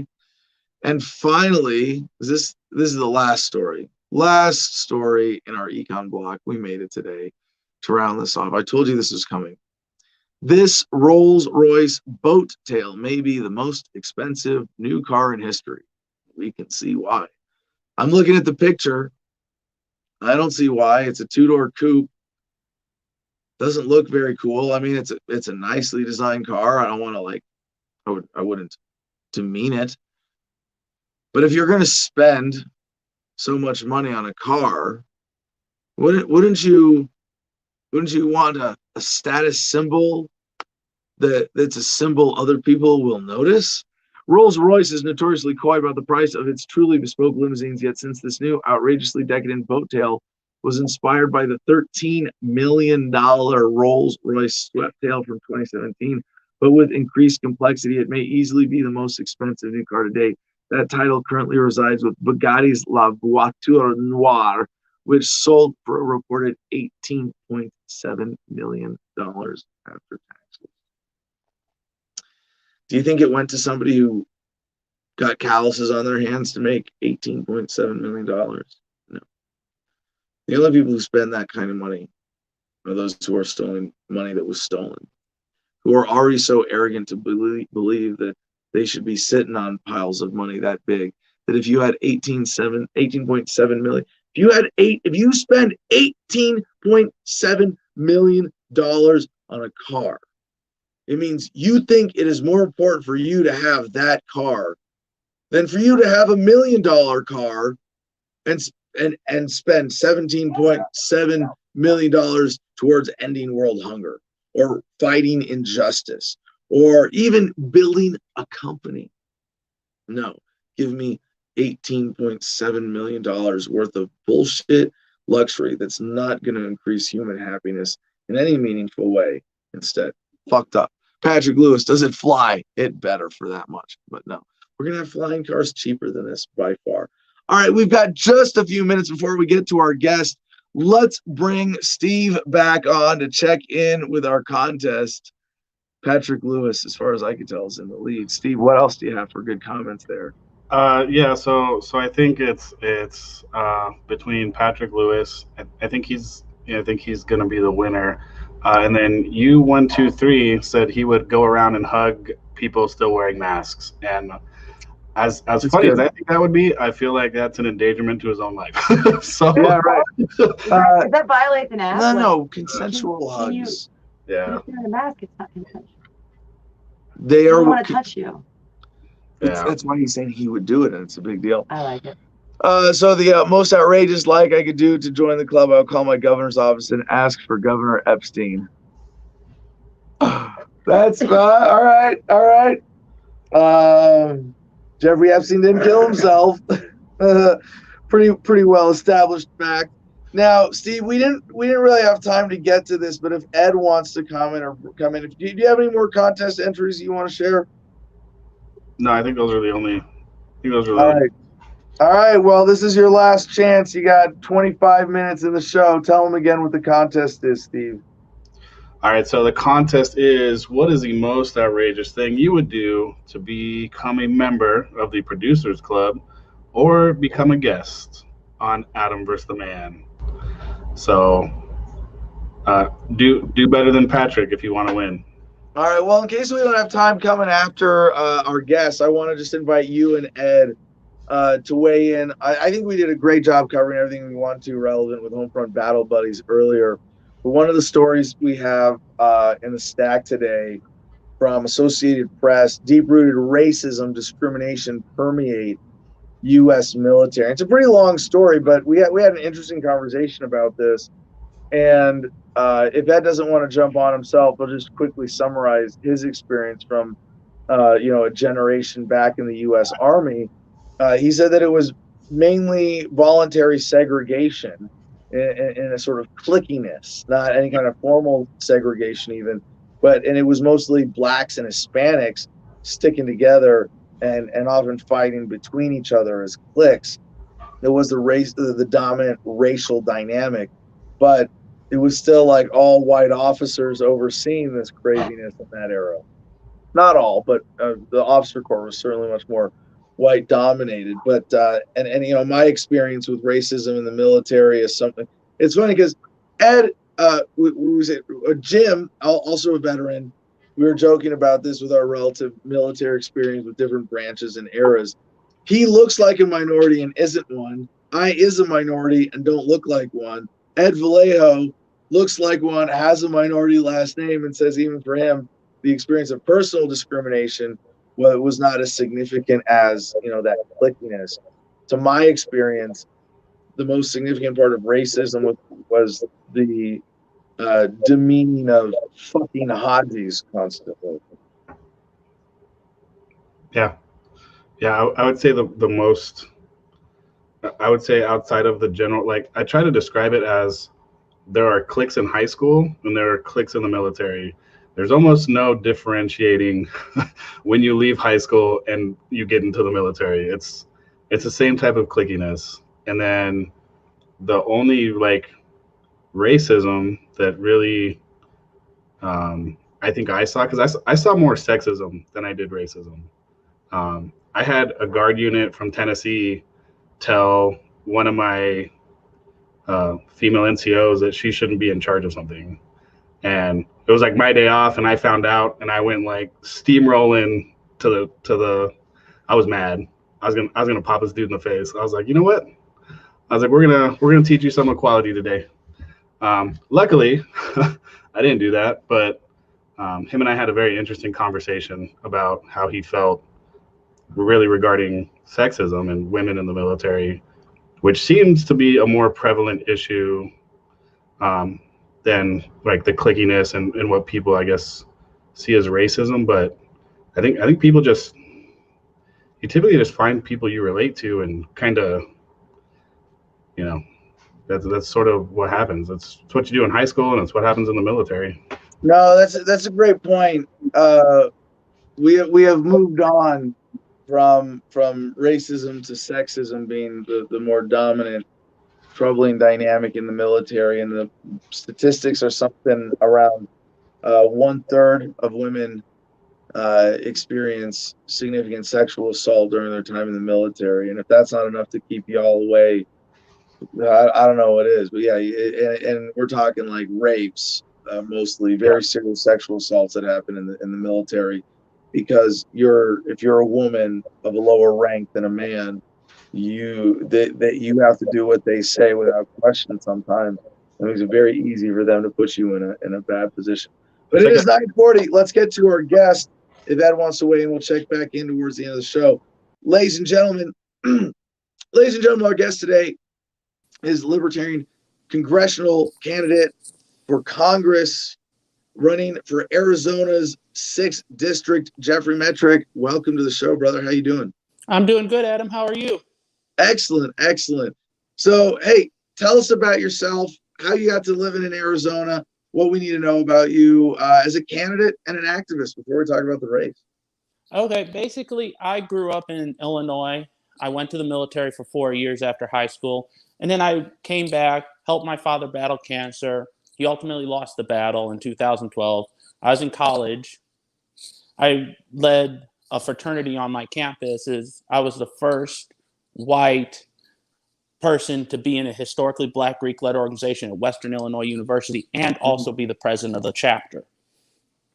Then I ran a business, and then I moved out to Arizona in 2020 because I was tired of Illinois and all the lack of freedom, the COVID restrictions, all this other stuff that was just completely government overreach and a waste of my time. And I'm very happy living in Arizona. I don't have humidity anymore, which is a huge blessing.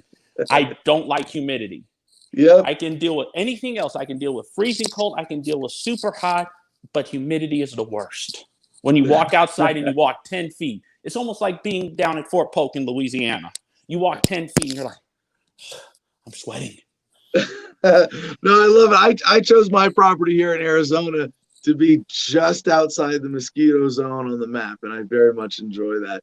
But tell us, like, where do you live exactly? And I don't need your address, but what part of Arizona, like, what kind of climate, environment, and community? I live in the East Valley. I live literally like maybe a kilometer or less from Scottsdale.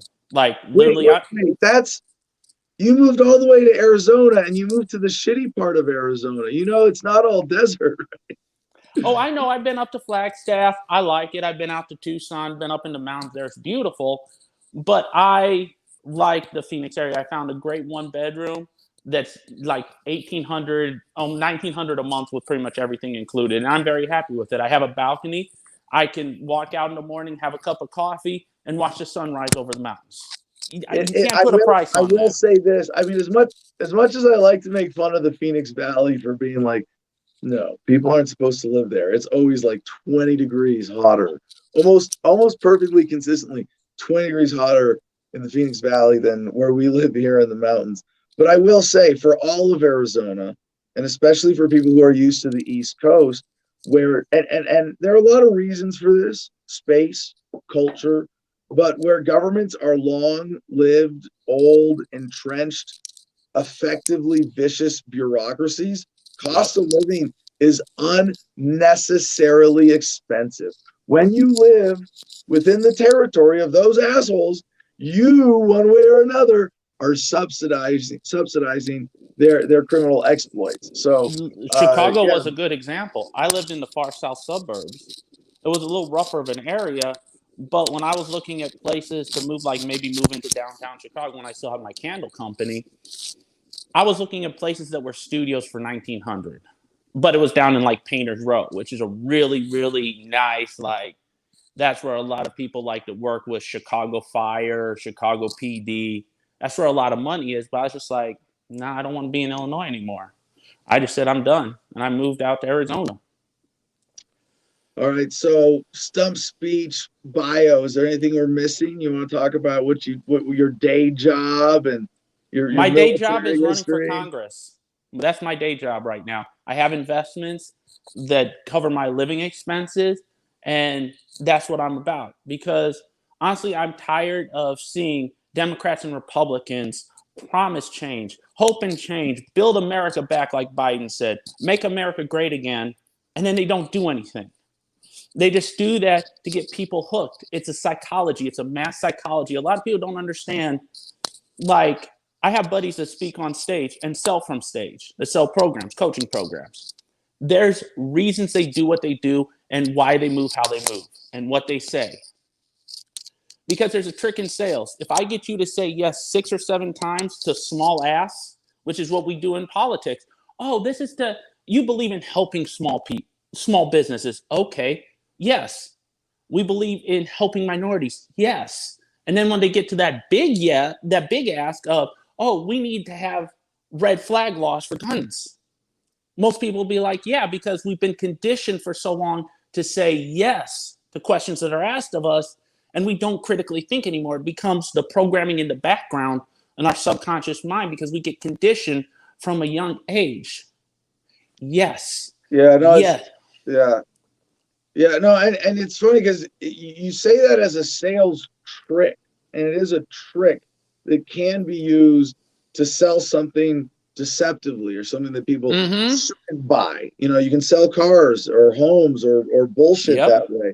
But what we're doing with that, not only is it selling a righteous product, but the way that that technique that you just described is employed most effectively when you're talking to someone who's intelligent, who's engaged, who's thinking with you and open to new ideas, is it's a kind of Socratic dialogue. It's like, hey, you own yourself, right? Yeah, you like freedom, right? You Yep. like being able to like do what you want. Yeah. And we get them to say yes to all of these basic humane ethics principles. And then you get into politics should you be allowed to keep what you earn? Should government be able to force medicine into your body? Should they be able to control what, and actually now no. Or should we reduce the power? Yes. And then if you keep them on that positive train, it's really, and see, instead of asking them, and the important thing is, as I'm thinking for myself applying this, is I get them to agree, but I ask rhetorically no questions.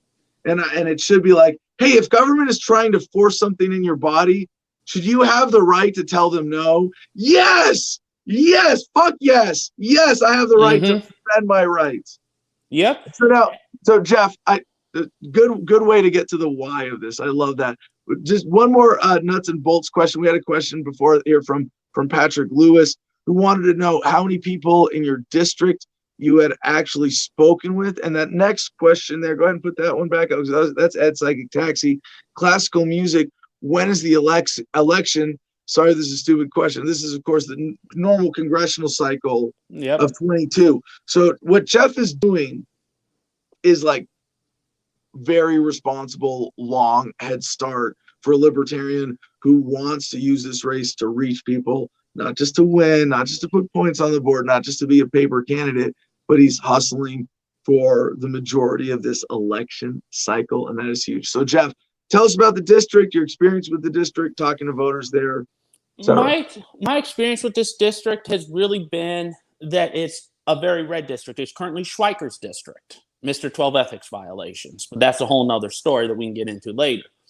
I've talked to people, and they're about freedom. This is a very MAGA district.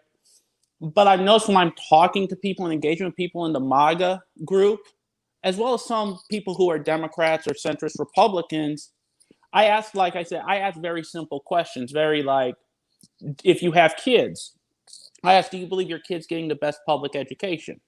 I just engage with people and talk to them and find out that a lot of people don't like public education. They don't think the money that they're paying in taxes is giving them a good ROI. So they're like, I would want to change something. I'm like, what if you got your tax money back and you could use it to invest in your kid's future, how you best saw fit to do it, and stop turning it over to the state to educate your kids? Because if the state can educate your kids, they can educate them on anything they want.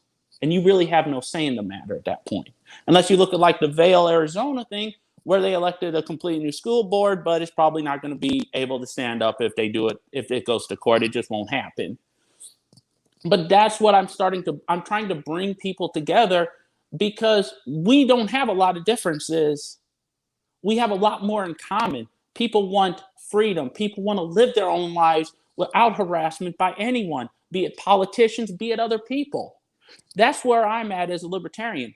You do you, as long as you're not hurting anyone. I don't really care what you do. It's your life. I have no right to dictate to your life. But when we get into certain things, if I'm forced to pay taxes for it, then I do have a say because I'm an investor at that point. But if you don't want me to have a say, then get the taxpayer out of funding it. And guess what? I have no say anymore because it's ultimately your decision. I'm off the hook. I have nothing left for it. Yes. That's how it needs to be. If it's a good idea to fund it, the market will fund it. Charities will be created to fund it. If it's not a good idea, it just won't happen. And that is truly giving people their liberty and their freedom back. It's like my campaign slogan is freedom, liberty, and justice for all. People want freedom. I want you to be free. Do what you want to do. Live your best life. Be the best Adam you can be. That's what it is for you. I'm going to be the best Jeff I can be. Liberty is letting people have that freedom, but ultimately realize that with that freedom, you have to be responsible for the outcomes of that. I'm not responsible for your outcome.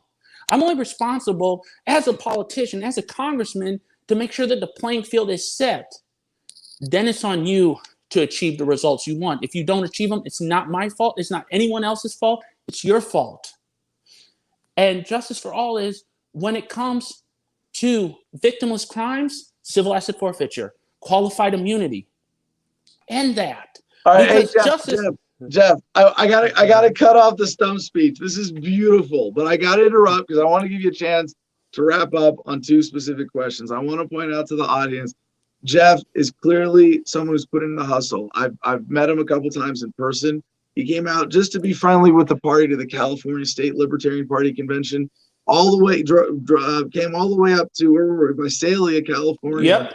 And he's got the hustle, he's got the commitment, he's got the veteran box checked, and he carries himself well as a veteran, as a candidate, I think, without being intimidating or abrasive like I can be. He has a good dog face army boy to put out and talk to civilians, but a candidate worth investing in. So Jeff, I want you to end with two very quick elevator pitches. One first to your voters, and then I'm going to ask you to pitch to the movement as to why we should support you. So 30 seconds, elevator pitch to voters in your district. Go. To the people in Scottsdale in the great congressional 6th district, I'm going to be for pro-Second Amendment. I believe Arizona's gun law should become the law of the land. I believe in economic freedom, get government out of the business of regulating businesses and let businesses truly succeed or fail on their own. Criminal justice reform, as I mentioned, civil asset forfeiture, qualified immunity, victimless crime laws, gone.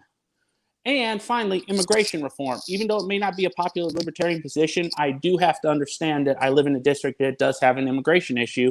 I believe in border security, but I believe in a quick pathway to citizenship for the best and brightest. Time. Okay. Time. Finish the sentence with rhythm, man. Come on. Okay. Basically, if you marry someone who's here illegally, it shouldn't take 10 years for them to get their green card. You should be able to get it within a year. It should be a very thing. Be able to pass the basic constitution test, green card, 6 months, residency, another 6 months citizenship. All right, you're over done. time. You're over time. I know. You're getting into a tricky issue here. I know this is important for your voters, and I do like that you are connecting libertarian ideas through meaningful policy. So now, stick to time. 30 seconds. Why should libertarians support your candidacy? Libertarians should support my candidacy for the simple reason is I'm pragmatic. I understand that we have to move gradually because humans don't respond well to sudden abrupt changes. We panic. So we need to move slowly and incrementally because that's how we can get change. Because we bring people in on certain issues that they agree on, we can get more and more people together and we can create a final mass that is enough to bring the change that really libertarians want, which is maximum freedom with maximum personal responsibility. And that's why I'm the candidate. Awesome, Jeff. No, I'm excited to see what comes out of this. Being a veteran in my home state of Arizona, I will be following your race. Website URL, it's great. I love this. winwithjeff.us. Jeff, thank you so much for joining us this morning. Thank you, Adam. You have a great day and happy Memorial Day. Indeed. All right. Okay, with just a few minutes left in the show, if Ed is backstage, pop Ed up here, and let's get Ed and Steve to wrap up this comment contest. Before we go, Ed, we've only got a few minutes left in the show. Did you have any critical thoughts you wanted to contribute to the conversation of racism or sexism in the military or the retreat happening here this weekend? Yes, I went to high school in the 70s, 72 to 76, and I experienced more racism in high school than I did in the military itself. I really did.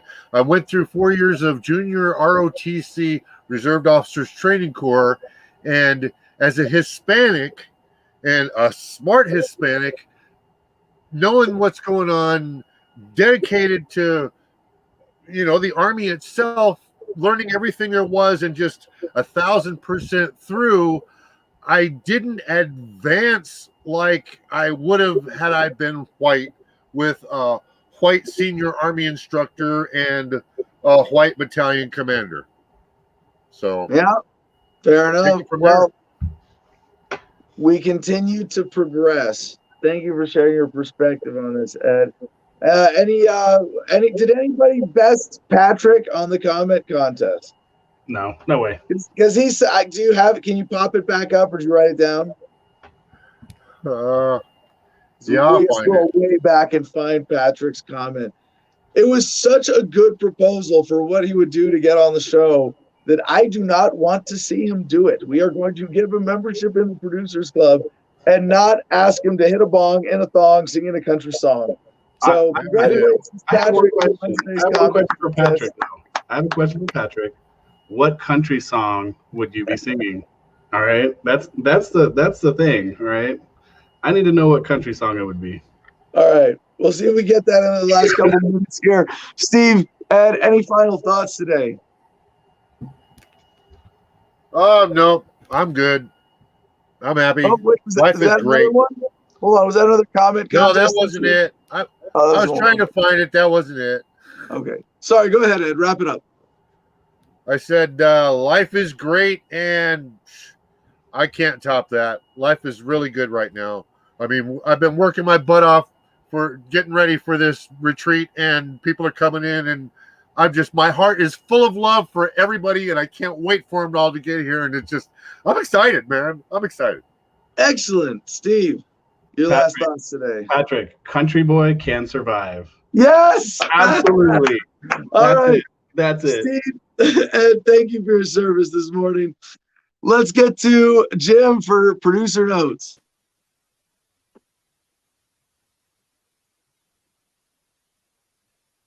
You're too polite, executive producer. You have muted yourself.